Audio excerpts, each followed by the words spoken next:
An einem ruhigen Novemberabend wollten zwei Freundinnen ein ganz normales Fest zu Hause feiern, ohne Gäste, ohne Streit, ohne jede Andeutung von Gefahr.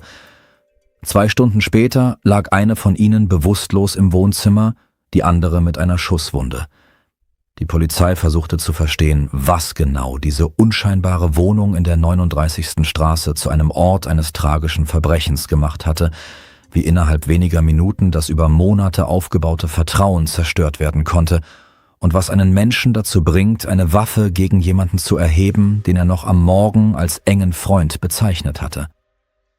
Dies ist die Geschichte eines Augenblicks, der das Schicksal zweier Familien auf einen Schlag zerstörte und von Fragen, auf die es bis heute keine einfachen Antworten gibt.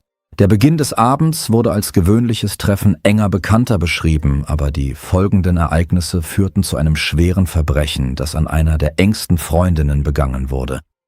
Im Mittelpunkt der Geschichte steht Ariel, eine kluge und zielstrebige junge Frau, deren Leben sich rasant in Richtung einer erfolgreichen Karriere entwickelte. Doch eine Nacht veränderte diesen Kurs auf verheerende Weise. Besonders beunruhigend an diesem Fall war, dass eine Person aus ihrem engsten Umfeld als mutmaßlich an ihrem Tod beteiligt galt.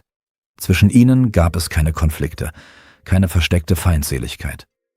Der Abend begann als ruhige Geburtstagsfeier, aber nach und nach entwickelte sich die Situation zu einem chaotischen Geschehen, das in einer Tragödie endete. Ariel Spillner wurde am 31. Dezember 1998 in Madison, Wisconsin, als Tochter von James und Hope Spillner geboren. Sie wuchs zusammen mit ihren Eltern und ihrer Schwester Courtney in der Kleinstadt Windsor auf. Sie besuchte die DeForest High School, wo sie aktiv Sport trieb. Zusammen mit ihrer Schwester trainierte sie viele Jahre Karate, nahm an Wettkämpfen teil und kehrte mehrmals mit Trophäen nach Hause zurück. Darüber hinaus betrieb sie Leichtathletik, spielte Fußball und war besonders erfolgreich im Basketball. Genau diese Sportart wurde für sie zur wichtigsten. Dank ihrer Erfolge auf dem Spielfeld erhielt sie nach ihrem Abschluss 2017 ein Basketballstipendium und schrieb sich an der Pickering University ein. Später wechselte sie an die Clark University, wo sie ihre sportliche Karriere fortsetzte und ihr Studium mit einem Abschluss in Chemie abschloss. Anschließend schrieb sie sich an der Concordia University ein, wo sie ihre Masterarbeit im Bereich Naturprodukte verteidigte. Zum Zeitpunkt der Tragödie setzte sie ihr Studium fort und strebte einen Doktortitel in Pharmazie an. Bekannte beschrieben Ariel als diszipliniert, beharrlich und stark. Sie konnte sich auf ihre Ziele konzentrieren und strebte immer nach vorne. Gleichzeitig schätzten ihre Mitmenschen ihre Freundlichkeit. Sie fand leicht Kontakt zu Menschen, war aufrichtig, einfühlsam und hatte einen leichten Sinn für Humor. Ariel war oft diejenige, die um Rat oder Unterstützung gebeten wurde, und sie versuchte immer zu helfen.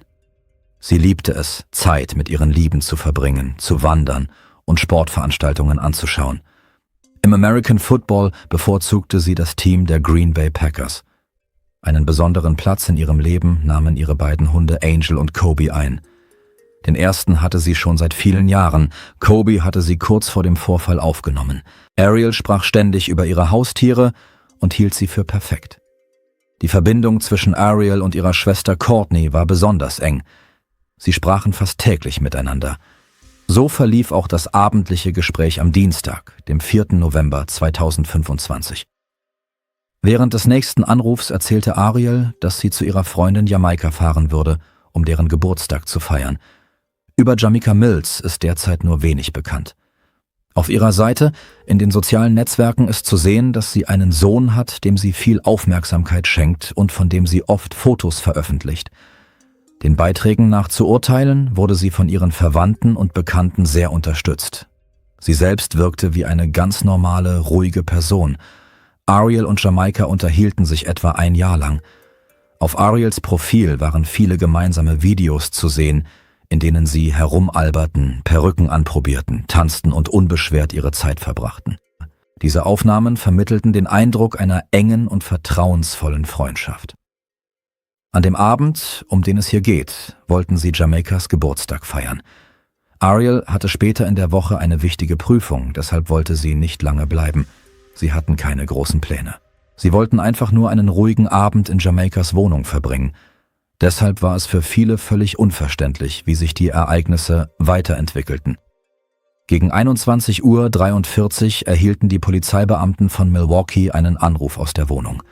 In der North 39. Straße wurde eine Schießerei gemeldet. Als sie am Tatort eintrafen und die Wohnung betraten, fanden sie die 26-jährige Ariel Spillner leblos vor. Sie lag mit dem Gesicht nach unten auf dem Sofa. Die Untersuchung ergab, dass sie eine Schusswunde im Bereich der linken Schulter hatte. Um 21:52 Uhr stellten die Sanitäter den Tod vor Ort fest. In der Wohnung befand sich auch die 32-jährige Jamaica Mills. Sie war bei Bewusstsein, lag nackt auf dem Boden und hatte Verletzungen im Bauchbereich. Die Versuche der Mitarbeiter, mit ihr zu sprechen, stießen auf heftigen Widerstand. Sie verhielt sich aggressiv und weigerte sich, Fragen zu beantworten. Erst nach einiger Zeit gelang es, sie in einen Zustand zu versetzen, der einen Transport ermöglichte, woraufhin sie zur Behandlung ins Froedtert-Krankenhaus gebracht wurde.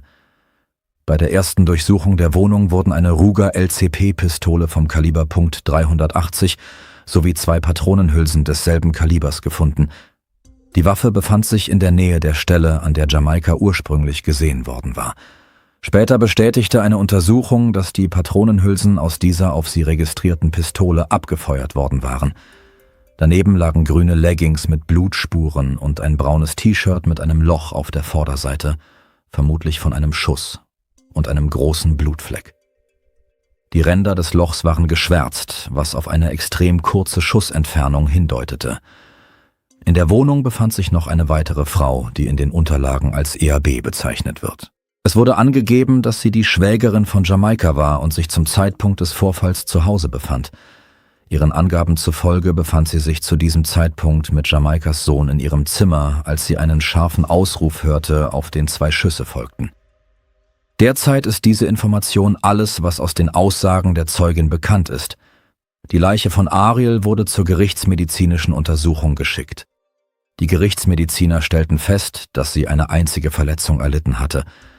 Die Kugel drang in die linke Brustseite ein und beschädigte die linke Lunge, die Lungenarterie und die Aorta. Anschließend durchschlug sie die rechte Lunge und blieb dort stecken. Der Aufprallwinkel führte zu sofortigen schweren Verletzungen. Angesichts der Art der Verletzung waren die Überlebenschancen praktisch gleich 0. Selbst eine schnelle medizinische Versorgung hätte den Ausgang nicht ändern können. In den folgenden Tagen tauchten in der pharmazeutischen Fakultät der Concordia-Universität, an der Ariel studierte, Blumensträuße von Menschen auf, die ihren Angehörigen ihr Beileid aussprechen wollten. Ihre Schwester Courtney sagte, dass sie sich gegen 20 Uhr abends telefonisch unterhalten hätten und zu diesem Zeitpunkt alles ruhig gewesen sei. Sie habe sich wie immer verhalten, unbeschwert gelacht, Witze gemacht und sei gut gelaunt gewesen. Weniger als 2 Stunden später registrierte die Polizei an der Kreuzung der 39. Straße und Lancaster einen Vorfall mit Schusswaffengebrauch, bei dem Ariel ums Leben kam. Ihre Angehörigen erinnerten sich, dass ihr letztes Gespräch ruhig verlaufen war. Sie verabschiedeten sich wie gewohnt, ohne zu ahnen, dass dies ihr letzter Kontakt sein würde. Die Polizei stellte außerdem fest, dass in dieser Nacht eine 32-jährige Frau verletzt worden war, die überlebte. Sie wurde wegen des Verdachts der Beteiligung an dem Vorfall festgenommen. Ariels Angehörige berichteten, dass die Frauen sich gut kannten. Ihren Angaben zufolge kam Ariel zu ihrem Geburtstag, in der Erwartung eines gewöhnlichen, ruhigen Abends. Diejenigen, die Ariel kannten, konnten lange Zeit nicht verstehen, was genau in der Wohnung in der 39. Straße passiert war. In den folgenden Tagen versammelten sich Verwandte und Bekannte in dem Gebäude, in dem sie studiert hatte, um sich gegenseitig zu unterstützen. Es wurde betont, dass Ariel eine Frau mit großen Plänen gewesen sei und ihr vorzeitiger Tod für alle, die sie kannten, ein schwerer Schlag gewesen sei. Zurück zu den Ereignissen jener Nacht. Nach ihrer Einlieferung ins Krankenhaus verhielt sich Jamaica zunächst aggressiv und weigerte sich, mit den Ärzten zu kooperieren. Später stabilisierte sich ihr Zustand jedoch. Am nächsten Tag wurde sie von den Ermittlern befragt. Zunächst behauptete sie, sich nicht an die Ereignisse zu erinnern. Sie gab an, dass sie zusammen mit ihrer Schwägerin und ihrem Sohn an dieser Adresse wohne und bestätigte, dass sie eine kleine Pistole besitze. Dabei erklärte sie, dass sie sich weder an die Umstände der Verletzung noch daran erinnern könne, was mit Ariel passiert sei. Ihren Angaben zufolge sei sie bereits im Wohnzimmer zu sich gekommen und dann im Krankenhaus gelandet. Im Laufe des Gesprächs beantwortete sie jedoch immer mehr Fragen zu ihrer Beziehung zu Ariel und zum Freundeskreis der beiden. Man zeigte ihr ein braunes T-Shirt mit einem Einschussloch, das am Tatort gefunden worden war, und sie bestätigte, dass sie es in dieser Nacht getragen hatte. Danach schilderte sie ihre Version der Ereignisse. Ihren Angaben zufolge befanden sie sich mit Ariel in der Wohnung und diskutierten über Ariels Beziehung zu ihrem Freund. Als Jamika plötzlich einen Schuss hörte und spürte, wie eine Kugel ihren Bauch traf, erklärte sie, dass Ariel geschossen haben könnte, hatte jedoch keine Erklärung für Ariels Verletzungen. Die Ermittler erkannten, dass diese Version nicht mit den bereits gesammelten Daten übereinstimmte. Ariels Verletzung wurde aus einer bestimmten Entfernung verursacht, während Jamikas Verletzung aus nächster Nähe erfolgte. Außerdem befand sich die Waffe in der Nähe von Jamika. Dies widersprach ihren Aussagen und deutete darauf hin, dass ihre Geschichte nicht vollständig war. Nach weiteren Fragen gab sie eine neue Version ab. Sie berichtete, dass sie gegen 21 Uhr in einen Laden gegangen seien und in die Wohnung zurückgekehrt seien, wo sie gemeinsam illegale Substanzen geraucht hätten. Ihren Angaben zufolge löste dies bei beiden einen Anfall von Paranoia aus. Sie behauptete, dass Ariel ihrem Hund mit einer Schere die Haare schneiden wollte und Jamika aus unbekannten Gründen befürchtete, dass sie angreifen könnte. Aus Angst ging Jamika in ihr Zimmer, holte die Pistole aus dem Nachttisch und kehrte ins Wohnzimmer zurück. Sie sagte, dass sie in dem Moment, als Ariel eine Bewegung mit der Hand machte, einmal geschossen habe. Ariel fiel mit dem Gesicht nach unten zwischen Sofa und Hocker. Nach der Zeit und den Umständen zu urteilen, könnte die Schwägerin genau in diesem Moment den in der Akte festgehaltenen Schrei gehört haben. Jamika bemerkte, dass sie zu diesem Zeitpunkt keine Schere gesehen habe und dass es keine direkten Drohungen von Ariel gegeben habe. Was genau die Handbewegung bedeutete, konnte sie nicht erklären. Es blieb unklar, ob sie dachte, dass Ariel nach der Schere griff oder ob sie die Bewegung aufgrund ihrer Erregung als Bedrohung auffasste. Nach dem Schuss auf Ariel ging sie laut ihrer Aussage zur Eingangstür und verletzte sich versehentlich selbst, obwohl sie nicht verstand, wie genau das passiert war. Dann hörte sie den Schrei ihrer Schwägerin und verlor das Bewusstsein. Sie erklärte, dass sie nicht die Absicht gehabt habe, Ariel tödliche Verletzungen zuzufügen, sich jedoch bewusst gewesen sei, dass sie durch das Greifen zur Waffe eine gefährliche Situation geschaffen habe, die zu einem tragischen Ausgang hätte führen können. Nach ihrer Behandlung wurde die 32-jährige Jamika Mills festgenommen und wegen fahrlässiger Tötung mit einer Waffe angeklagt. Sie bekannte sich nicht schuldig und ihre Kaution wurde auf $150.000 festgesetzt. Derzeit befindet sie sich in Haft und wartet auf die nächste Gerichtsverhandlung. Das ist alles, was derzeit über den Fall bekannt ist.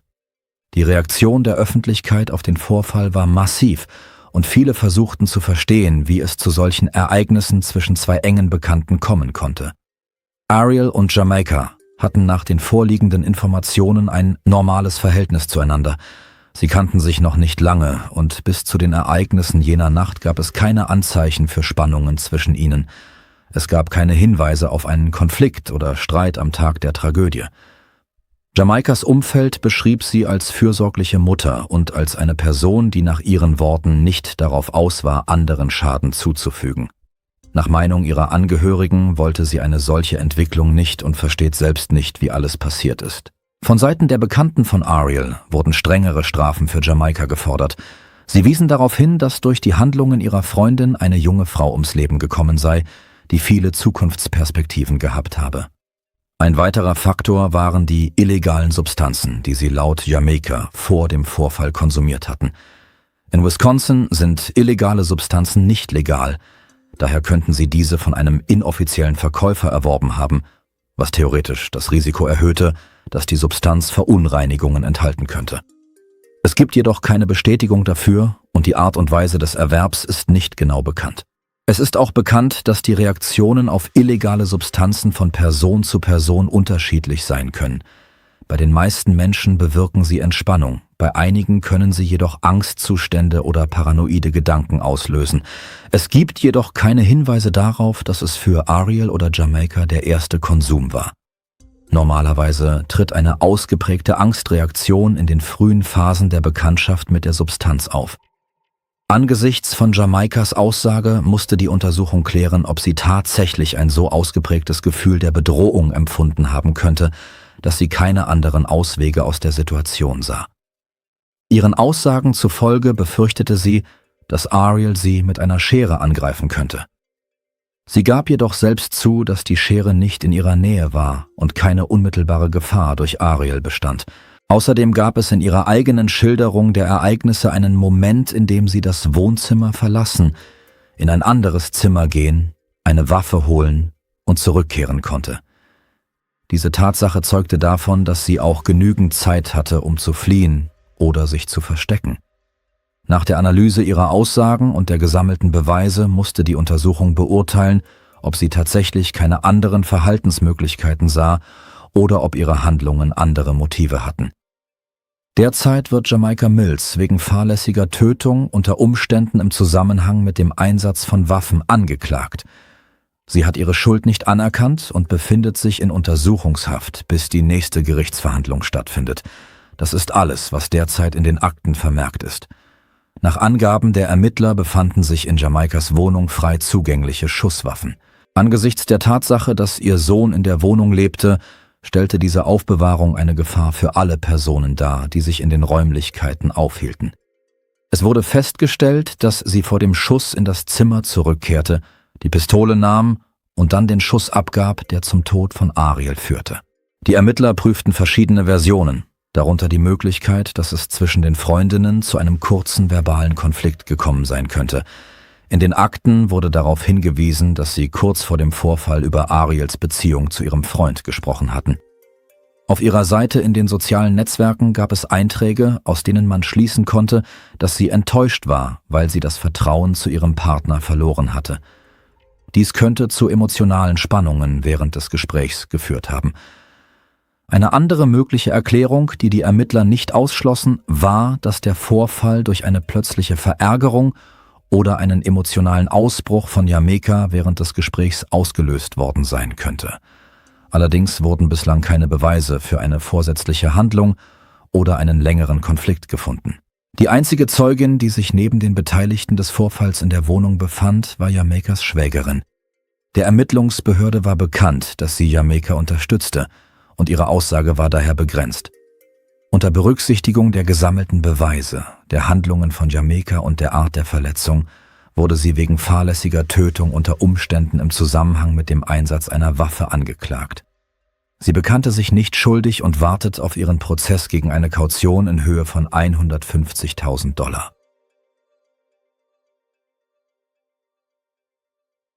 Danke fürs Zuschauen und passen Sie auf sich auf.